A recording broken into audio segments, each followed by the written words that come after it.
हरे कृष्णा, राधे राधे भक्तों आज की इस वीडियो में हम जानेंगे कि तुलसी विवाह के बाद में तुलसी जी की विदाई हमें कब करनी होती है और कैसे करनी होती है। चढ़ाई गई सारी सामग्री का हमें क्या करना होता है, यानी कि तुलसी विवाह की जो चौकी है वह हमें कब और कैसे विसर्जित करनी होती है।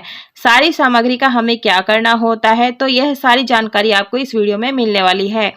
तो जब तुलसी जी का विवाह हम संपन्न करा लेते हैं, तो अगर आपने देखिए शाम के समय प्रदोष काल में पूजन किया है, तो अगले दिन हमें इस चौकी को हटाना है, तुलसी जी की विदाई करनी है। अगर आपने सुबह के समय या दोपहर के समय विवाह किया है, तो शाम होने से पहले पहले आप तुलसी जी की विदाई कर सकते हैं। तो जो भी आपने यहाँ पे मिठाई भोग लगाया है, ऋतु फल का भोग लगाया है, उस सब को आप इकट्ठा करें। और देखिए जो भी आपके साथ में तुलसी विवाह में सम्मिलित हुए हैं, परिवार के सदस्य हैं या आस पड़ोस के लोग हैं या रिश्तेदार हैं, जो भी सम्मिलित हुए हैं उन सभी को प्रसाद बांट दिया जाता है।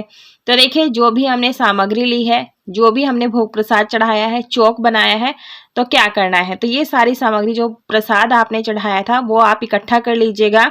और जैसा कि मैंने आपको बताया, ये सभी आपने परिवार में या जो भी इकट्ठे हुए थे विवाह के समय उन सभी में ये बांट दिया जाता है।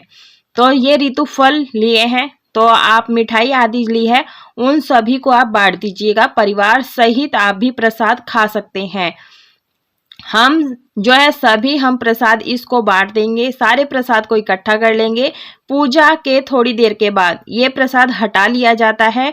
उसी के साथ देखिए फेरे के लिए जो हमने नारियल रखा था, लिया था, उसका क्या करना है। देखिए जो हमने बर्तन लिए थे 5, यदि आपने घर में पूजन किया है तो आप ये मंदिर में ले जा करके दान कर सकते हैं बर्तन, या फिर आपके घर में कोई बड़ी महिला हो, सुहागन महिला हो, आप ये उसे दान कर सकते हैं। पूजा में जो घंटी आपने ली थी, इस घंटी को आप प्रतिदिन पूजा में यूज करते हैं तो घर में रख लीजिएगा। और जो ये 16 श्रृंगार की सामग्री आपने यहाँ पर रखी है, ये आप शिवालय में जाकर के दान कर सकते हैं। कुछ आप प्रसाद के रूप में ले सकते हैं, घर में आप सुहागन महिलाओं को बांट सकते हैं। तो इस तरह से एक एक या दो दो चूड़ियां आप अपने हाथ में भी पहन सकते हैं।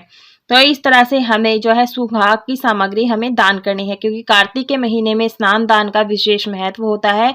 और जो ये हमने वरमाला ली थी तुलसी मैया को और शालिग्राम जी को पहनाई थी, इसे आप किसी सुरक्षित स्थान पर रख दीजिएगा, यानी टांग दीजिएगा। जब ये सूख जाएंगे तब आप ये तुलसी की क्यारी में डाल दीजिएगा। इससे फिर से नए पौधे उगाते हैं और फूल खिलते हैं अच्छे अच्छे सुंदर सुंदर से।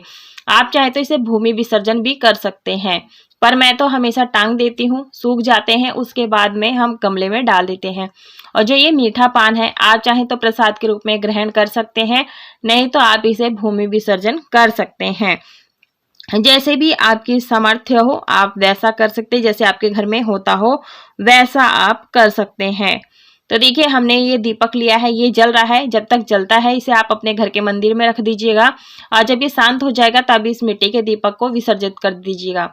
जो ये जल हमने लिया था भोग के लिए, तो ये आप प्रसाद के रूप में थोड़ा थोड़ा सभी ग्रहण कर लीजिएगा। जो जल बच जाता है वो किसी पवित्र पौधे में डाल दीजिएगा। जैसे यहाँ पर हम इनको थोड़ा सा जल पिला देंगे, तो ऐसे हमें करके दिखाना है, ऐसे हमें देना है। तो देखिए भक्तों, जैसे कि हमने ये जो जल बच गया था वो हम किसी पौधे में भी डाल देते हैं, किसी गमले में भी डाल देते हैं। लेकिन ध्यान रखिएगा जल को या कोई भी पूजा सामग्री को इधर उधर नहीं फेंकना है, नहीं तो इससे हमें पूजा करने का जो दोष होता है वो लग जाता है, पाप लगता है। तो देखिए हमने मिट्टी का दीपक हटा दिया है, और जो भी हमने फूल चढ़ाए थे वो सब एक प्लेट में इकट्ठा कर लेंगे। जैसे कि मैंने आपको बताया, आप इसे सुखा दीजिएगा या फिर भूमि विसर्जन या जल विसर्जन कर सकते हैं। तो ऐसा हमें ये सारी सामग्री हटानी होती है। तो देखिए भक्तों, हमने यहाँ पर सभी फूल को इकट्ठा कर लिया है। आप सिर्फ भूमि विसर्जन जल विसर्जन कर सकते हैं। और देखिए भक्तों, यदि आपके घर के शालिग्राम भगवान हैं तो तुलसी मैया की विदाई बाहर नहीं होगी, तुलसी मैया घर में ही रहेंगी। और बाकी जो दान दक्षिणा आपने निकाला है, बिस्तर आदि निकाला है, वो आप शिवालय में ले जा करके या तुलसी मैया के मंदिर में ले जा करके दान कर दीजिएगा। जो भी आपने पीले वस्त्र लिए हैं वो आप दान कर दीजिएगा। यदि आपने बाहर से शालिग्राम जो लाए हैं, तो ये जो भी वरमाला है और जो वस्त्र आपने चढ़ाए थे वो सारे तुलसी मैया के साथ विदाई में दे दिए जाएंगे। और देखिए गणेश जी का जो जल था वो हम किसी अन्य पौधे में डाल देंगे। तो ये जो जनेऊ है, जनेऊ भी आपने ये दान करना है, किसी मंदिर में ले जाकर के दान करना है। देखिए इस तरह से। और जो भी आप तुलसी मैया की विदाई करनी है, तो अगर बाहर से शालिग्राम लाए हैं तो दक्षिणा जो आपने चढ़ाई है ये सारी न्यौछावर आपने बाहर देना है, दान करना है। हमें कोई भी चीज जो है तुलसी मैया की विदाई के समय वो हमें नहीं रखना है। जो हमने गठबंधन किया है, यदि आपके घर में शालिग्राम थे और गठबंधन घर में ही किया है, तो ये जो गठबंधन का सामान है वो घर में ही रहेगा। और जो इसमें हमने दक्षिणा वगैरह रखी है ये छोटी कन्या को दे दीजिएगा। जो गठबंधन खोलते हैं ना, वो छोटी कन्या को दे दिए जाते हैं।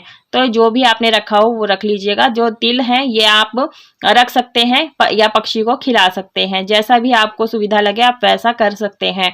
तो यहाँ पर हमने तिल लिए थे और चुनरी है, ये माता को हम दोबारा से उड़ा देंगे, क्योंकि ये हमने माता को नई चुनरी उड़ाई है, तो ये ऐसी ही रहेंगी जब तक खराब नहीं होगी तब तक हम इसे ऐसी ही उड़ा कर रखेंगे। चूड़ियां आदि जो पहनाई है वो पहना करके ही रखेंगे। और देखिए जो भी आपने कलावा अर्पित किया था वो कलावा आप चाहे तो पहन सकते हैं हाथ में, या फिर किस दान कर सकते हैं। शालिग्राम जी आपके घर के हैं तो आप घर में ही अपने मंदिर में स्थापित कर लीजिएगा। यदि बाहर से लेकर के आए हैं तो आप बाहर दे दीजिएगा, और नहीं तो आपकी मंदिर में जो शालिग्राम थे उन्हें आप तुलसी मैया की जड़ में रख दीजिएगा। और प्रतिदिन इस तरह से सेवा अर्चना कीजिएगा, और जो हमने शालिग्राम जी को आवाहन किया था वो तुलसी में ही अपने आप समाहित हो जाएंगे। और जो सुपारी में हमने गणेश जी बनाए थे कलावा लपेट करके, आप चाहे तो इसका विसर्जन कर सकते हैं या फिर किसी अन्य पूजा में इस्तेमाल कर सकते हैं। जो हमने पीला वस्त्र बिछाया है, अगर आप मंदिर का जो हमेशा बिछाते आए हैं उसे धुल करके पूजा में यूज कर सकते हैं। केले का पत्ते का जो मंडप बनाया था उसे आप विसर्जन कर दीजिएगा। जटा वाले नारियल का हमें क्या करना है, तो देखिए इसे आप प्रसाद के रूप में ग्रहण कर सकते हैं या फिर आप तुलसी मैया के साथ विदा कर सकते हैं।